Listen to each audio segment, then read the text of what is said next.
Bonjour, bonsoir comme d'habitude, je sais pas quand vous regarderez la vidéo ou simplement si vous allez la regarder. Voilà, on se retrouve aujourd'hui pour une nouvelle vidéo, le deuxième volet d'un format qui vous a plu sur la première fois. Le Tabs en 5, voilà, ça vous a plu pas mal, j'ai eu des bons retours, il y a eu pas mal de vues, donc écoutez, j'ai décidé de continuer, ça fait un moment que j'avais fait le numéro 1 et qu'il me tardait de faire le numéro 2, donc on commence sans plus tarder. Alors le premier film que je vais vous parler, voilà, va donner lieu à me faire une petite dédicace, voilà, à un ami qui regardera sûrement la vidéo. Donc Flo, je te fais une sale dédicace. Voilà, donc cette première VHS, voilà, c'est lui qui me l'a offert. Hein.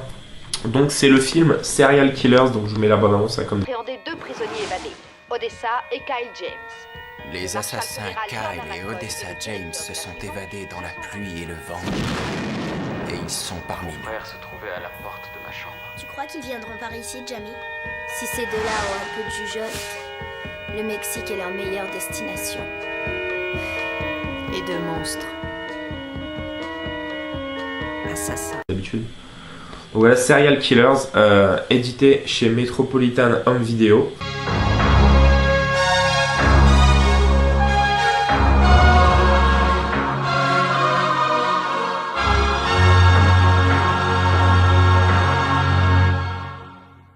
Voilà, donc la VHS. Hop. Voilà, donc Serial Killers. Alors, je vais vous lire un petit peu le pitch.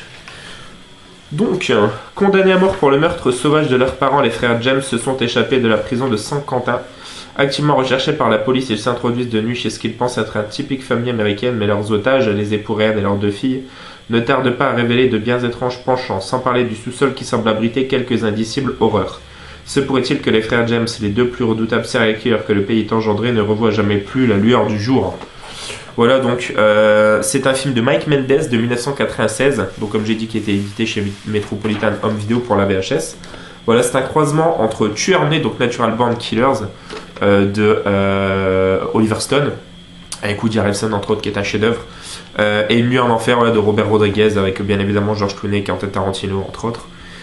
C'est une sorte de home invasion bien évidemment, donc voilà, il y a un petit peu aussi de The Violent Kind qui est un film que je vous conseille qui a pas bien marché du tout mais que je trouve moi très bon.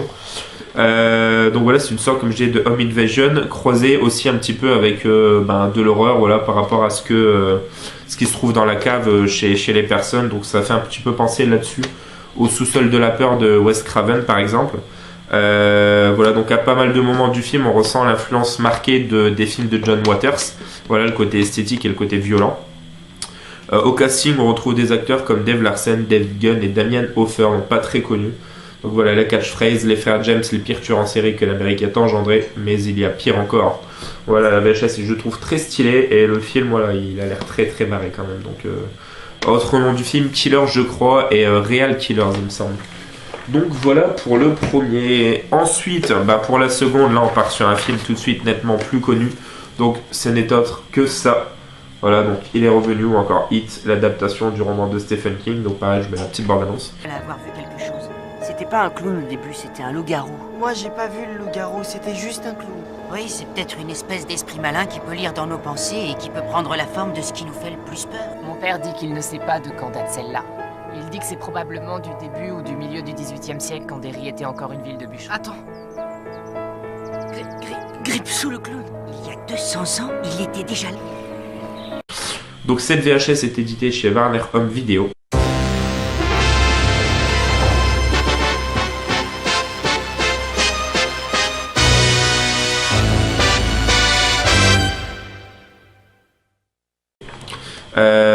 Donc voilà, c'est adapté bien évidemment du roman en deux parties de Stephen King. Il y a eu des nombreuses éditions DVD, VHS, même un steelbook pour ce film. Voilà, film qui a traumatisé tous les enfants des années 90, notamment par la performance très peu présente de Tim Curry en tant que Gripsou Pennywise. Mais voilà, le peu de moments où on le voit dedans, c'est flippant, enfin ça l'était du moins à l'époque, ça a très mal vieilli. Et ça a donné une vague de personnes qui sont devenues coulrophobes, voilà, peur des clowns. Et on aura par la suite plein de films justement avec des clowns un peu psychopathes. Donc on aura Dark Clown, on aura Gacy, on aura Killjoy, enfin voilà, pas mal de films avec des clowns un peu tueurs, Killer Clown from Outer Space bien évidemment. Donc voilà, donc Tim Curry effectivement très peu présent dans le film, mais vraiment effrayant le peu de fois qu'on le voit. Au casting, on a donc bien évidemment l'acteur Tim Curry qu'on retrouve entre autres dans le Rocky Horror Picture Show. Si jamais Flo Widar regarde ces vidéos, petite dédicace. Ou encore, c'est le réceptionniste par exemple dans Moment j'ai encore raté l'avion. Je sais pas d'autres films qui me viennent en tête. On retrouve également Harry Anderson et David Christopher dans le film.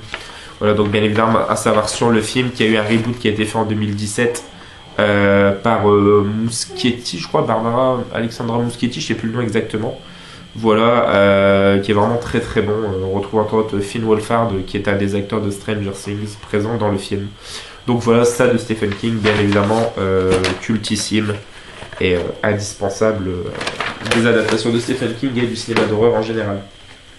Ensuite, on part, j'espère, sur une petite découverte et une petite curiosité pour vous. Voilà, donc avec une jaquette vraiment superbe. Donc c'est le Croque-Mort s'amuse.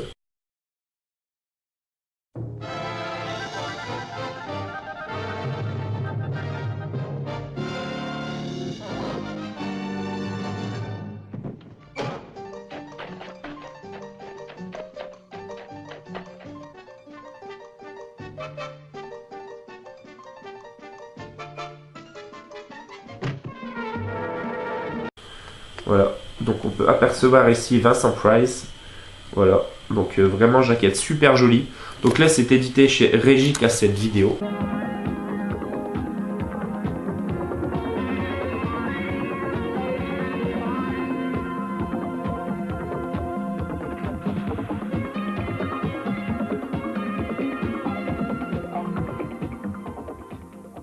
Voilà, on a la tranche ici.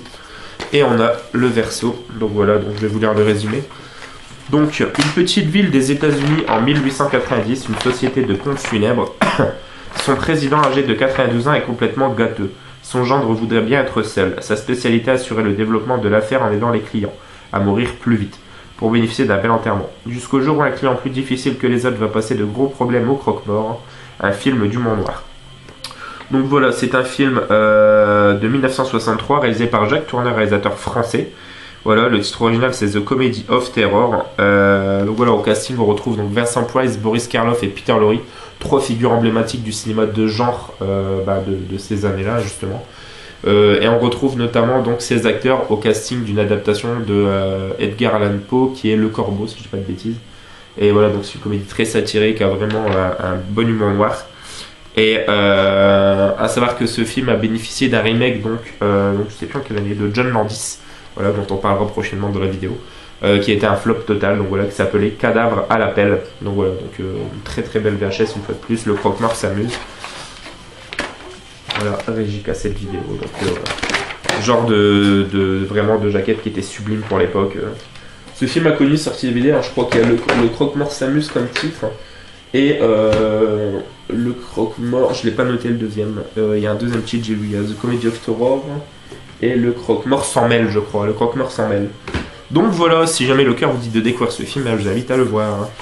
Ensuite, pour la quatrième, bon là on part sur du vraiment culte. Hein. Donc c'est le Retour des morts vivants numéro 2. Mon gars, cette fois ils ne passeront pas. Tu paries quoi, mec? Debout les morts, on change de décor. Attention à la marche. C'est sérieux? Oui, il est déjà mort. C'est vrai, on est un peu collé. Voilà, The Return of the Living Dead, seconde part, donc édité chez RCA Vidéo.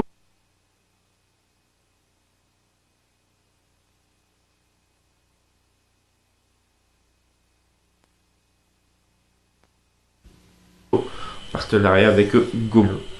Voilà, et le verso. Voilà, donc je vais vous lire le résumé hein, comme d'habitude.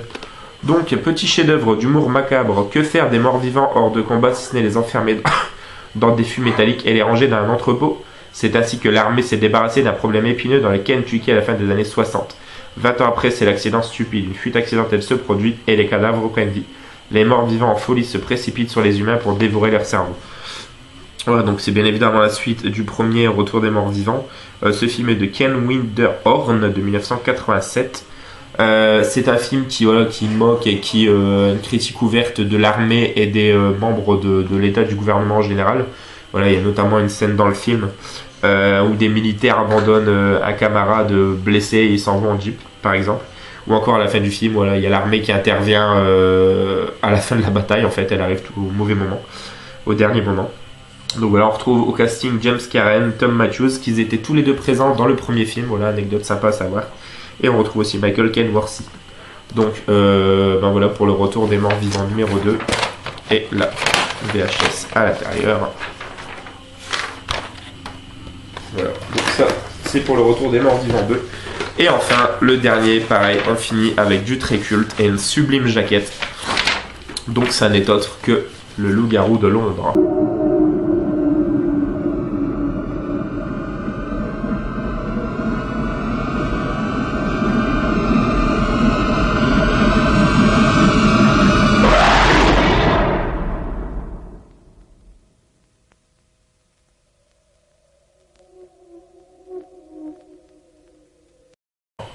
Voilà, donc vraiment superbe jaquette. Donc on voit le loup ici au premier plan.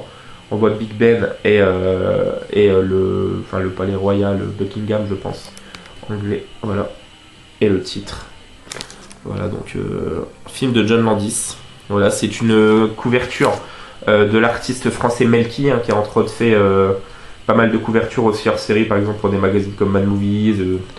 Genre de couverture, quand vous retrouvez avec un dessin un petit peu vraiment magnifique comme ça, bah, c'est souvent l'œuvre de ce gars Melky.